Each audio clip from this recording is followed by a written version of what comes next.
let's say hypothetically that Congress does something at some point and all of a sudden your tax rate goes up by 10%. What would you do?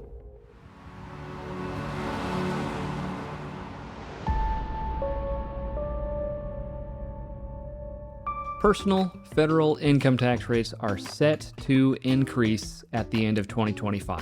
At that point, current rates as set by the Tax Cuts and Jobs Act are going to expire, and tax rates are going to go up. That's if Congress doesn't do anything between now and then, and it's not a huge increase. For most people, it's going to be a couple percentage points, maybe a little bit more. But the fact of the matter is, that's really not in any one of our control. My name's Michael Carlson. I'm with Carlson Wealth Advisors. You can find out more about me and about our firm by clicking in the link to our website in the description below this video. But today, I want to talk about how you can take more control over your future by doing some very simple things that might seem challenging at first. So let's get back to that hypothetical. If the government suddenly increases your tax rate, you're going to pay it. What choice do you have, really? You're going to figure out a way to make that work. Well, what I want you to think about is kind of treating your savings process in a similar vein to that.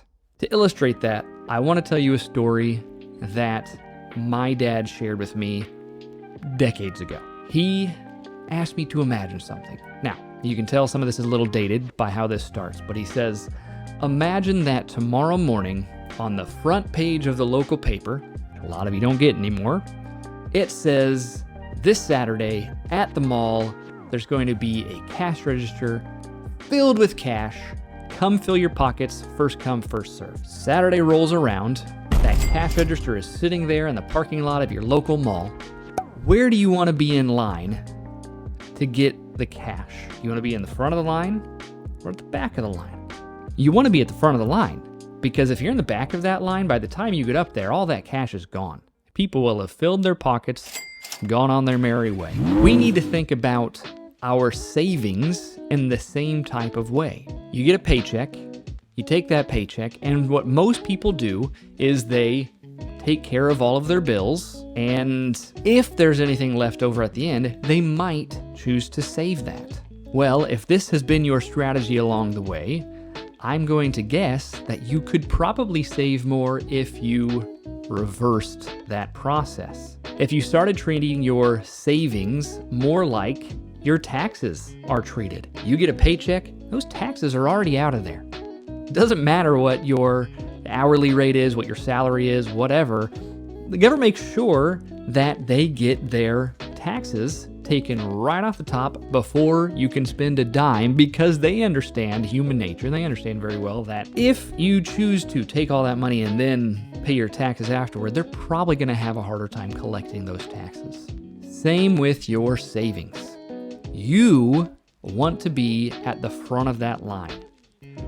Whoever gets paid first is guaranteed to get paid. So why not pay yourself? Take care of your future and do it that way.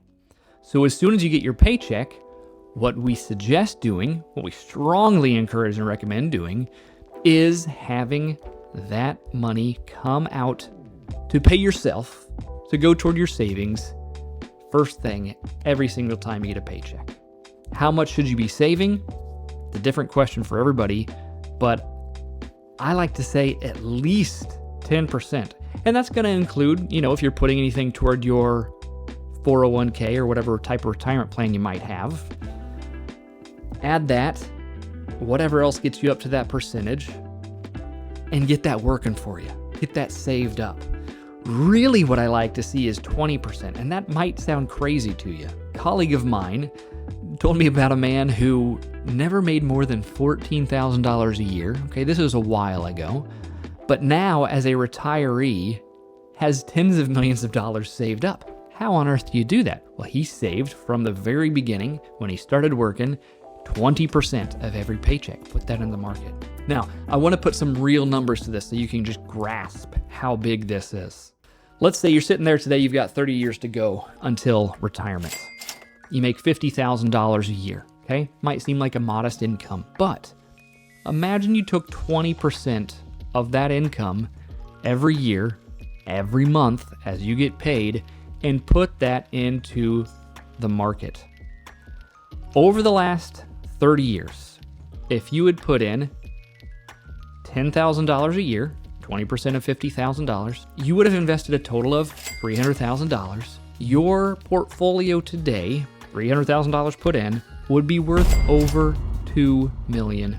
I want that to sink in for a little bit. How much are you giving away? How much are you letting go out the door every paycheck because you are not paying yourself first?